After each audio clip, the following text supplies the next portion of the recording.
사울과 요나단이라고 하는 제목으로 하나님의 말씀을 선포하겠습니다. 삶 속에서 경험되어지는 위기는 하나님의 사람들에게는 기회가 될 수 있습니다.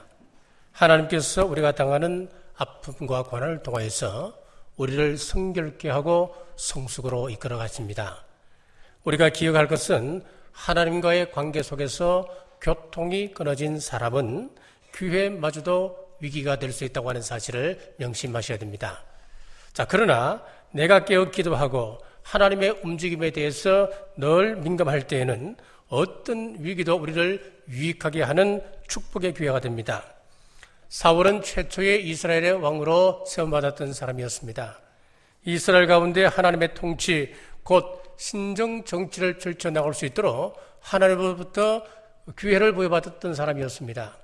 그의 출발은 아름다웠습니다만은 13장에 보시면은 그는 하나님을 기다리지 못하고 자기 뜻대로 제사를 이용하는 바람에 그의 나중 형편은 더 악해져 갔습니다.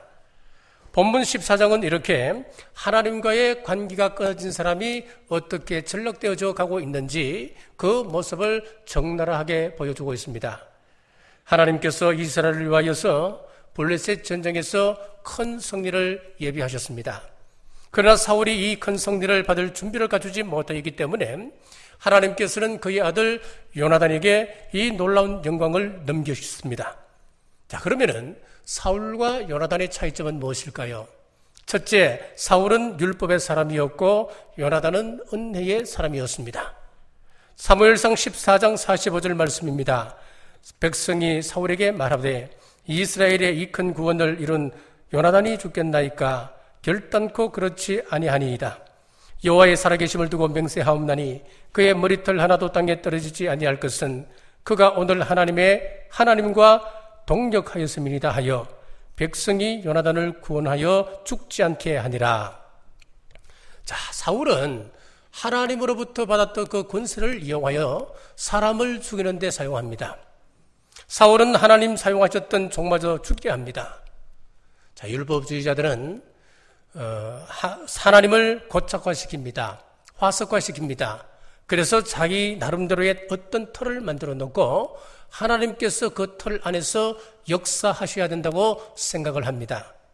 그래서 하나님이 사용하는 사람, 하나님께서 들어서시는 사람을 괴롭히고 핍박하고 일하지 못하도록 죽이는 일을 하는 것이 율법주의자들의 특징입니다. 그러나 은혜는 다릅니다. 살리는 것입니다. 죽은 사람을 살립니다. 넘어진 자를 일으켜 세워주십니다. 낙심한 자에게 소망을 줍니다.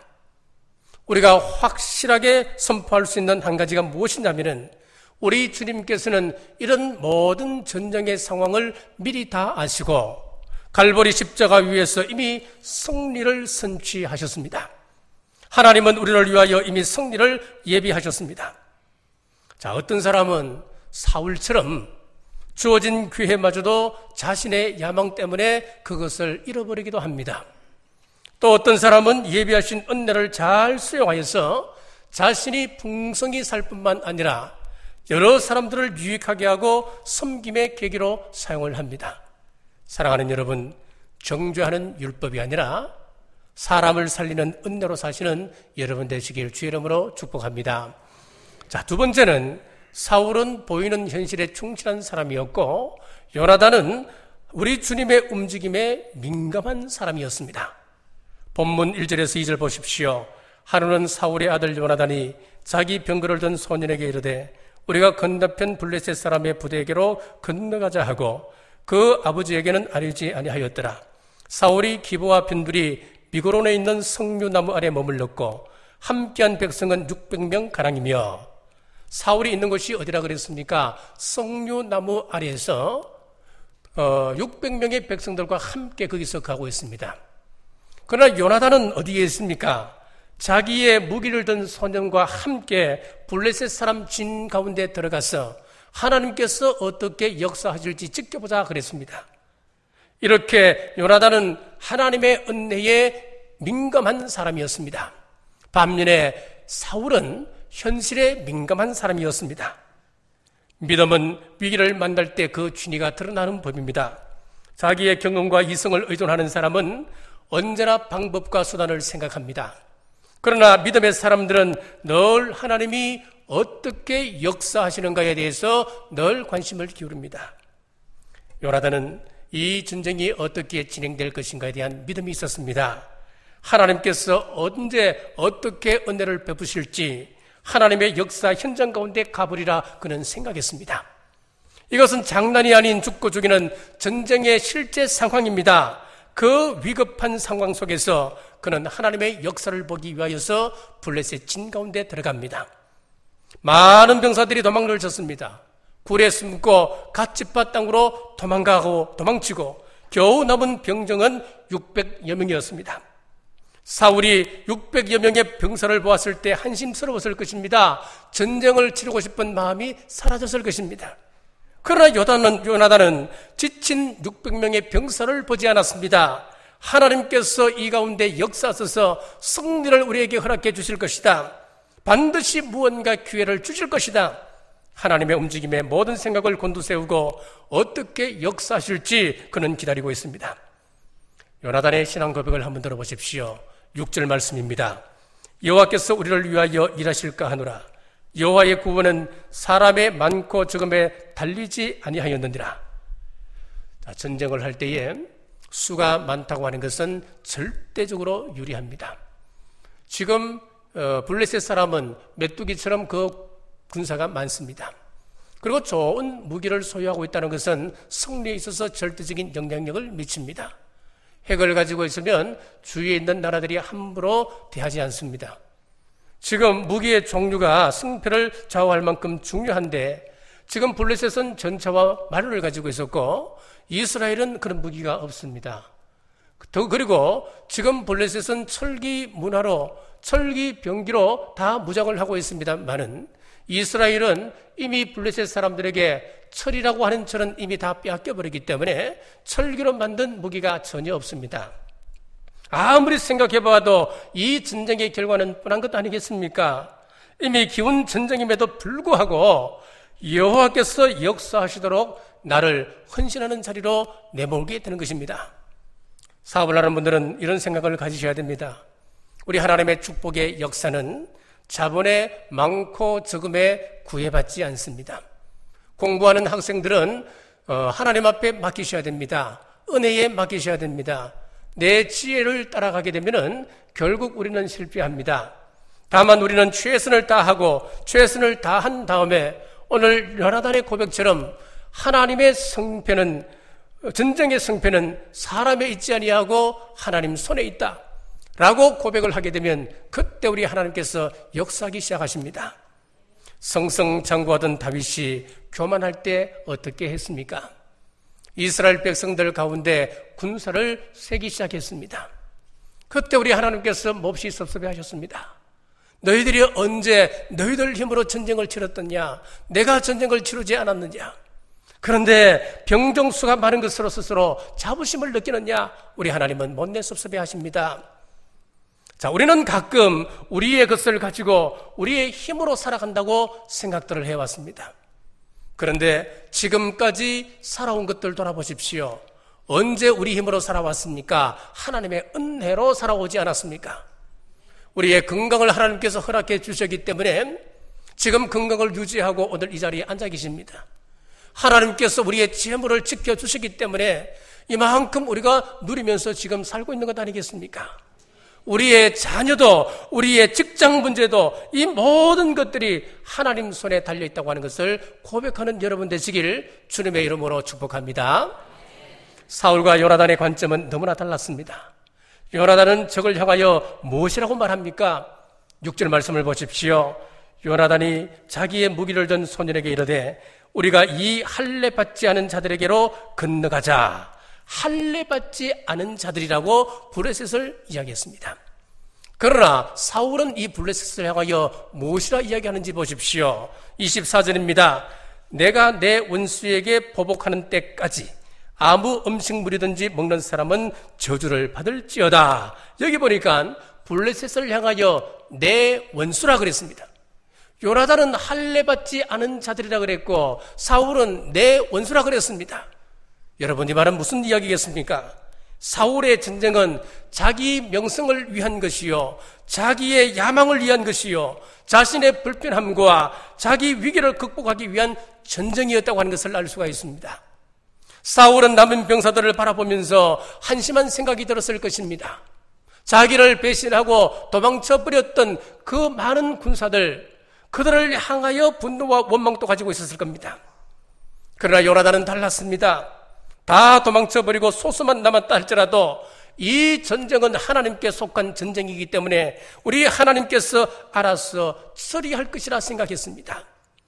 사무엘상 13장 13절에서 14절을 보시면은 사무엘이 사울에게 이르되 왕이 망령되이 행하였었다. 왕의 하나님 여호와께서 왕에게 내리신 명령을 지키지 아니하였도다. 그리하였더라면 여호와께서 이스라엘 위에 왕의 나라를 영원히 세우셨을 것이오늘 지금은 왕의 나라가 길지 못하리라. 여호와께서 왕에게 명령하신 바를 왕이 지키지 아니하였으므로 여호와께서 그의 마음에 맞는 사람을 구하여 여호와께서 그를 그의 백성의 지도자로 삼으셨느라 하고, 자, 이 말은 무슨 말씀이냐면은 이 사울이 하나님 마음에 떠났습니다.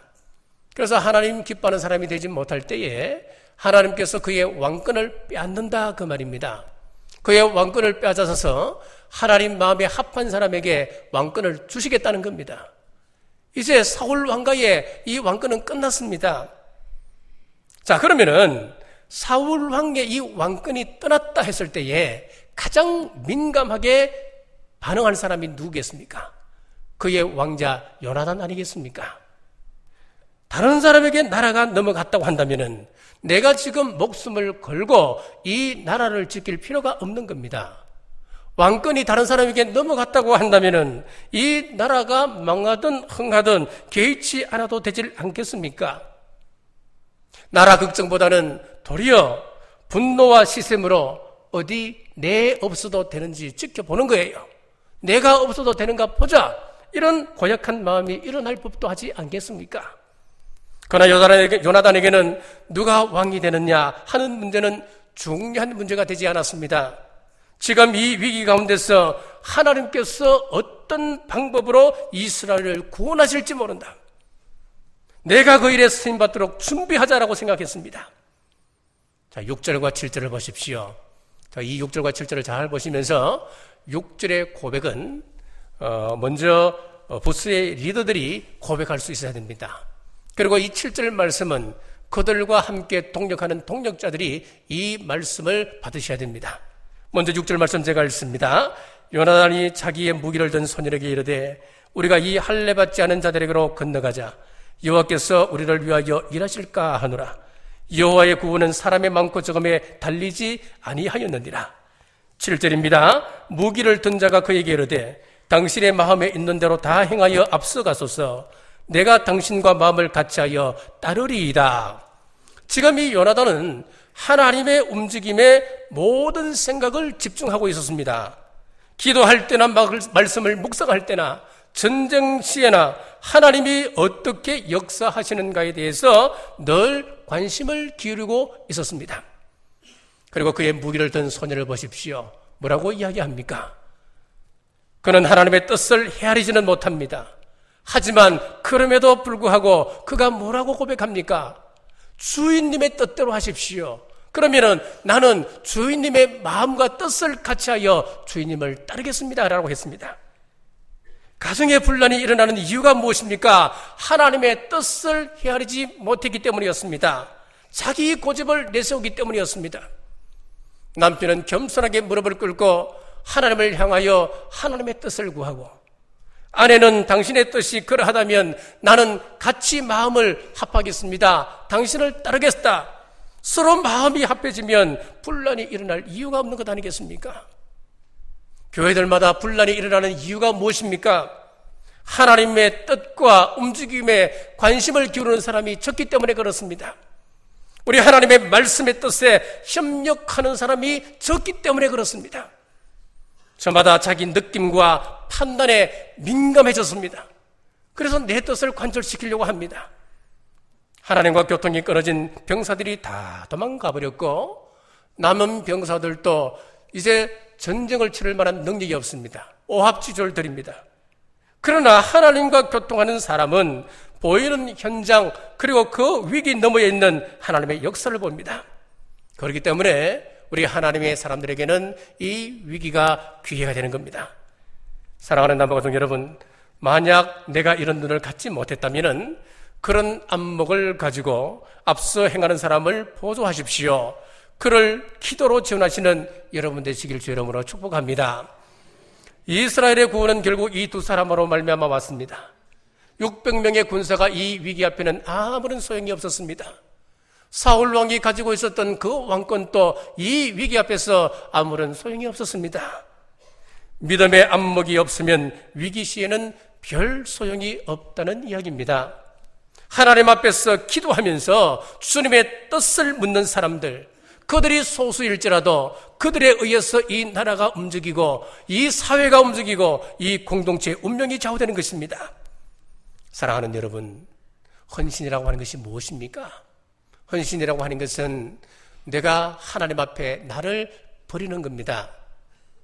그런데 우리는 하나님 앞에 직분자로 세워질 때에 다 서원했습니다. 쓰야겠습니다.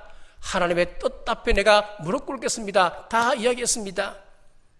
그런데 헌신자라고 이야기하면서 자기 뜻을 주장합니다. 자기의 그 주장이 관철되기까지 문제를 일으킵니다. 여러분, 무턱대고 열심을 낸다고 하나님께서 기뻐하시는 것 아닙니다. 여러분, 나를 버리고 주님의 뜻을 붙잡는 것입니다. 삶의 현장 속에서 보여지는 나의 느낌과 나의 생각과 나의 절망을 버리고 우리 하나님의 약속, 주님의 움직임에 민감한 여러분 되시길 주님의 이름으로 축복합니다. 세 번째, 사울은 판단이 흐린 지도자였고 요나단은 지혜로운 지도자였습니다. 24절과 25절 말씀입니다. 내가 내 원수에게 보복하는 때까지 아무런 음식물이든지 먹는 사람은 저주를 받을지어다 하였습니다. 그러므로 모든 백성이 음식물을 맛보지 못하고 그들이 다 숯불에 들어간 적 땅에 꿀이 있더라. 16절에서 23절까지 말씀을 보시면은 지금 사울의 부하들이 석류나무 아래에서 모여 있습니다. 그리고 그 가운데는 보트를 서는 사람이 있었을 겁니다. 몇 사람이 이제 적진을 향하여 늘 바라보고 있는데 그 적진 가운데 두 사람이 지나가면서 이제 그 진영을 쑥대밭처럼 만드는 겁니다. 두 사람이 지나가니까 적병들이 추풍 낙엽처럼 떨어집니다. 그 진이 무너지기 시작합니다. 동요가 일어나기 시작하는 겁니다. 이스라엘 병사들이 적각 사울에게 보고합니다. 사울이 그때서야 병사들을 점검해 보니까 자기 아들 요나단과 요나단의 무기를 든 소년이 없어졌다고 하는 것을 알게 되었습니다. 그때 사울 왕이 이 전쟁에 어떻게 대응하는지 보십시오. 하나님께서 요나단을 통하여서 역사하고 계실 때 사울은 뭐하고 있었습니까? 600명의 백성들과 함께 석류나무 아래서 그냥 우두커니 앉아있는 것이었지 않았습니까? 그러다가 이 전시 상황이 역전이 되어서 적군이 흩어지고 또 땅까지도 진동하는 그 역사를 보고 그제서야 사울이 나와서 한다는 이야기가 지금부터 원수를 다 섬멸할 때까지 음식을 먹는 사람은 죽임을 면치 못할 것이다 라고 이야기하는 것이었습니다. 자, 전쟁 중에는 금식할 것이 아니라 잘 먹어야 됩니다. 없는 소라도 빌려서 잡아 먹어야 할 판인데 금식을 선포하고 있습니다. 지금 사울은 판단이 흐린 겁니다. 아들 요나단이 세운 그 공을 자기가 가로채려는 겁니다. 대세가 지금 이쪽으로 기울어지니까 마치 자기가 결단하고 금식함으로 승리가 왔는 것처럼 사울이 호기를 부리고 있는 것입니다. 종교적 술책을 섬으로써 왕으로서의 채통을 지금 세우려고 하는 것입니다. 자, 그런데 이 백성들은 전쟁에 너무나 지쳐있고 배가 고파 있습니다. 24절을 보십시오. 이날에 이스라엘 백성들이 피곤하였으니 28절입니다. 백성이 피곤하였나이다. 31절입니다. 그들이 심히 피곤한지라. 지금 백성들이 다 피곤하다 그랬습니다. 심지어 32절을 보니까 백성이 이에 탈취한 물건에 달려가서 양과 소와 송아지를 끌어다가 그것을 땅에서 잡아 핏째 먹었더라 그랬습니다. 자, 너무 배가 고파서 지금 눈에 보이는 게 없다는 이야기입니다. 그래서 전리품으로 가져온 소와 양과 송아지를 잡아서 먹는데 얼마나 배가 고프고 여유가 없었냐면은 그 피를 충분하게 빼고 구워 먹을 수 있는 형편이 못 되는 거예요. 그래서 그것을 생고기로 그대로 먹으면서 피채 먹게 되었습니다. 자, 이스라엘 율법에 의하면은, 말씀에 의하면은 피채 먹는 것은 절대로 안 됩니다. 생명은 피에 있기 때문에 피를 먹는 것은 그 생명을 취하는 것이라 성경은 말씀하고 있습니다. 그런데 지금 백성들이 여유가 없는 거예요. 너무 배가 고픈 거예요. 생고기를 먹으면서 피채 먹게 되었습니다. 율법을 범하게 만드는 큰 죄를 사울이 지금 범하고 있는 것이었습니다. 이 상황에서 요나단을 보십시오. 29절에서 30절입니다. 요나단이 이르되 내 아버지께서 이 땅을 곤란하게 하셨도다. 보라, 내가 이 꿀 조금을 맛보고도 내 눈이 이렇게 밝아졌거든. 하물며 백성이 오늘 그 대적에게서 탈취하여 얻은 것을 임의로 먹었더라면 블레셋 사람을 살육함이 더욱 많지 아니하였겠느냐. 자, 여기 잘 보시면은 요나단은 우리 예수님을 예표하고 있고 아버지 사울은 바리새인을 예표하고 있습니다. 누가복음 6장에 보면은 예수님과 제자들이 안식일 날 밀밭을 지나게 되었습니다. 제자들이 너무나 시장했습니다. 너무 배가 고팠습니다. 그래서 지나가다가 밀 이삭을 잘라서 먹는 사건이 있었습니다. 이들을 지켜보고 있는 사람이 있었습니다. 바로 바리새인들이었습니다. 옳지, 이제 끔수 하나 잡았네. 그리고 따지듯이 예수님께 가서 묻습니다. 예수님, 당신의 제자들이 왜 안식일 날 밀 이삭을 잘라서 먹느냐는 겁니다. 왜 안식일법을 지키지 않는다는 겁니다. 그 질문을 받고 우리 예수님께서 안식일의 주인은 나다라고 선언하셨습니다. 이어지는 사건이 또 등장합니다. 안식일 날 손 마른 한 사람을 세웠습니다.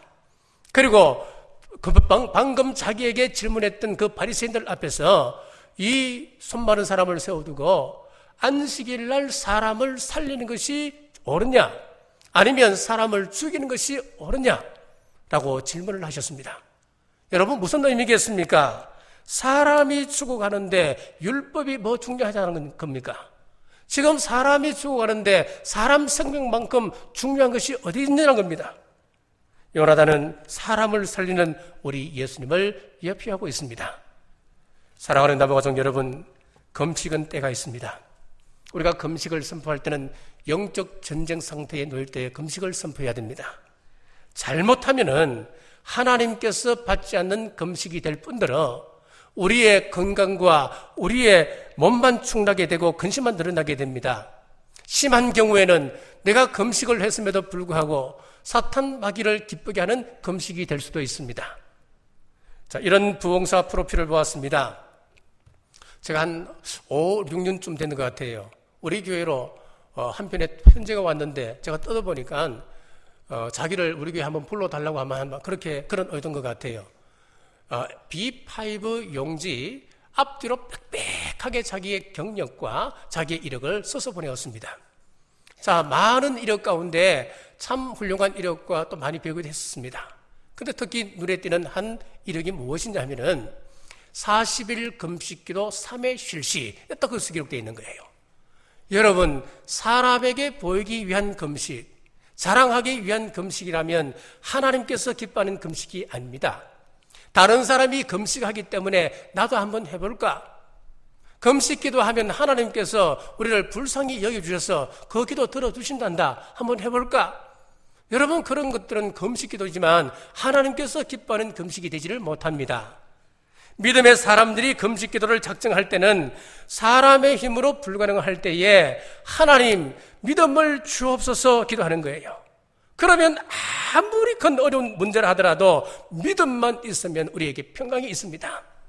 그리고 내 혈기와 정욕과 세상에 대한 그런 미련들이 불처럼 타오를 때에 육성을 절제하는 자기 부인의 방편으로 우리는 금식하는 겁니다. 하나님께서 기뻐하는 금식을 하셔야 됩니다. 그런데 지금 사울이 선포한 금식은 아무런 의미 없는 금식이었습니다. 전쟁 시에는 잘 먹어야 됩니다. 꿀이라도 먹어서 힘을 내야 하는 겁니다. 본문을 보고 있으면 사울은 도대체 이 전쟁을 돕고 있는 사람인지 방해하는 사람인지 혼란스럽습니다. 46절을 보십시오. 사울이 블레셋 사람들 추격하기를 거치고 올라가매 블레셋 사람이 자기 곳으로 돌아가니라. 결국 백성들이 먹지 못하고 지쳐 있으니까 지금 블레셋을 향하여 쫓아가지를 못하는 겁니다. 포기하게끔 만들었습니다. 결국은 블레셋 영적 사탄의 힘을 더 키워주는 꼴이 되고 말았다는 이야기입니다. 사랑하는 남부가족 여러분, 우리 모두는 어리석은 사울의 길을 따르지 말고 지혜로운 요나단의 길을 따르시는 여러분 되시길 주님의 이름으로 축복합니다. 자, 사울의 출발은 아름다웠습니다. 그는 온유한 사람이었습니다. 그가 왕으로 세움받을 때에 참 겸손한 모습을 보였습니다. 그런데 후에 왕권을 잃었습니다. 왕권을 잃었던 이유가 무엇이었습니까? 하나님께서 왜 그를 부르셨는지 그 부르심에 대한 목적을 그는 잃어버렸습니다. 하나님께서는 이스라엘이 왕 제도를 통하여서 이 땅에 하나님 나라가 펼쳐질 신정 정치를 원하셨습니다. 그러나 그의 관심은 자신의 왕국을 만드는 것이었습니다. 자신을 위하여 제사를 드렸습니다. 자신을 위하여서 선지자를 불렀습니다. 자신의 명예를 위하여서 금식을 선포했습니다. 오늘 우리의 모습이 이와 같지는 않습니까? 자신의 야망을 실현하기 위하여서 우리 하나님의 이름을 이용하고 있지는 않습니까? 내가 주인공이 아닙니다. 하나님께서 우리를 부르신 부르심의 목적은 분명합니다. 우리는 이 땅에서 하나님 나라를 건설하기 위하여 부름받은 사람입니다. 그러므로 머리 대신 예수 그리스도로 그 충만함을 몸 가운데 전달하기 위하여서 우리는 힘줄과 마디 역할을 잘 감당하셔야 됩니다. 교회도 마찬가지입니다. 하나님께서 우리에게 주신 권리라고 하는 것은 봉사하고 충성할 수 있는 기회입니다. 예수님을 높이고 예수님을 전하기 위하여서 저와 여러분들을 우리 경주 남부교회로 불러 모으셨습니다. 그런데 사울처럼 자기 이름 관리하기에 급급한 교회가 된다면 우리 교회는 버림받는 교회가 되고 마는 겁니다. 사랑하는 여러분, 주님 기뻐하는 사람 살리는 교회 만드는 일에 최선을 다하시길 주님의 이름으로 축복합니다. 자, 혹 오늘 또 말씀 따라 사는 일에 실패했다, 좌절 가운데 절망 가운데 살아가고 계신 분은 아니 계십니까? 여러분 걱정하지 마십시오. 우리 주님께서는 오늘 또 새로운 기회를 우리에게 주십니다. 47절에 보시면은 모압과 암몬과 에돔과 또 소바 왕들 블레셋 사람을 지금 사울이 치고 있는데 가는 곳곳마다 큰 승리를 하나님께서 허락해 주셨습니다. 하나님이 분명히 13장에서 버렸다 그랬는데 왜 14장에서 사울이 가는 곳곳마다 이런 승리를 하나님께서 허락해 주시는 것일까요? 그것은 그의 마음이 돌아서도록 하나님께서 끝까지 은혜를 베푸시는 겁니다. 실수 없는 사람이 누가 있습니까? 세상에 의로운 사람이 누가 있습니까? 의로운 사람만 이 자리에 나올 수 있다고 한다면 한 사람도 우리는 나올 자격이 없습니다. 중요한 것은 우리의 중심이 어디에 있느냐가 중요합니다. 내가 몇 가지를 실수했다, 내가 몇 가지를 잘했다, 그 문제가 아닙니다. 우리의 마음이 어디로 향하고 있는가, 그 문제를 보십니다. 하나님께 그 마음을 두고 우리 하나님의 움직임의 촉각을 곤두세우고 나의 기도와 나의 말씀과 나의 예배 생활, 이것이 주님께 순종하기 위하여 엎드리는 생활을 한다면 전날의 실패와 좌절이 더 크게 쓰임받을 수 있는 걸음이 됩니다. 그러나 우리 하나님과의 교통의 관계에 관심은 없고 자기 왕국을 확장하기 위하여서 사람을 모으고 파당을 짓는다면 이 많은 은혜, 이 많은 기회가 점점 그를 망하게 하는 것입니다. 이 한 주간 또 우리 하나님 주신 시간들을 보내실 것입니다. 잠을 잘 때나 일을 할 때나 길을 갈 때에 나의 관심이 어디에 있는지, 혹시 하나님께서 지금 저 사람을 사용하실지 모르겠다, 혹시 우리 하나님께서 나의 사업장에 복을 내리실지 모르겠다, 지금 이 시간에 우리 교회를 위하여서 놀라운 역사를 이루실지 모르겠다, 내가 지금 기도해야 되겠다, 내가 지금 헌신을 준비하자, 요나단의 마음을 가지시길 간절히 바랍니다. 또 우리 하나님과 함께하는 사람과 합심하기로 결단하십시오. 내가 깨닫는 것이 부족하고 판단하는 것이 부족하다 할지라도 동력하라고 세워준 사역자와 협력하는 일을 아름답게 감당한다면 하나님은 우리를 통하여 하나님의 나라를 확장시켜 나가십니다. 우리 온 성도님들에게 이 요나단의 승리가 충만하시기를 주님의 이름으로 축복합니다. 기도하겠습니다. 오늘도 깨닫게 하시는 아버지 하나님, 은혜를 감사합니다. 아버지, 자신의 왕국을 깨뜨리고 철저하게 하나님의 이름을 위하여 주의 나라를 세우는 일을 위하여 헌신하며 봉사하기를 원합니다. 혹 지난날 우리가 일하는 사람 일하지 못하도록 비판하고 정죄하지는 않았습니까? 우리가 하나님의 일을 하는 사람을 죽이려고 하지는 않았습니까? 우리의 허물들을 용서하시고 이제 우리의 관심, 우리의 눈을 하나님께 집중시킴으로 은혜를 따라 사는 저희들 될 수 있도록 인도하여 주옵소서. 예수님 이름으로 간절히 기도드리옵나이다.